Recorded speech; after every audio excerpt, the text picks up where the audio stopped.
फैसलाबाद से Mohammad Ashfaq Mughal. City police डाकुओं के खिलाफ जबरदस्त कार्रवाइयों में मसरूफ अमल। थाना सिटी जड़ावाला के इलाके में पुलिस मुकाबला, 2 डाकू जख्मी हालत में गिरफ्तार कर लिए गए।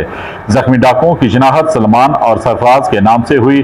थाना सिटी जड़ावाला डॉल्फिन टीम ने केनार रोड पर नाकाबंदी के दौरान 3 मशकूक मोटरसाइकिल सवारों को रुकने का इशारा किया।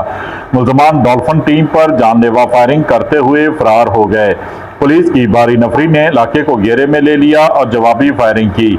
फायरिंग का सिलसिला रुकने पर मुल्ज़मान सरफराज और सलमान जख्मी हालत में पड़े थे, जो अपने ही साथी की फायरिंग से जख्मी हुए थे, जबकि साथी मुलज़म फरार हो गया था। जख्मी मुल्ज़मान को बराए इलाज मुआवजा अस्पताल पहुंचा दिया गया, जो मुतअद्दिद मुकदमात में रिकॉर्ड याफ्ता हैं। मुल्ज़मान के कब्जे से 2 पिस्टल और सिटी जनावाला के इलाके से छीना हुआ मोटरसाइकिल भी बरामद हो गया। फरार मुल्ज़म की गिरफ्तारी के लिए नाकाबंदी कर दी गई है, जिसको जल्द गिरफ्तार कर लिया जाएगा। शहरी भी अपने इर्द गिर्द नजर रखें, जहां कहीं कोई डाकू डकैत नजर आए इसकी फौरी इत्तला मुतल्लिका थाने को दें।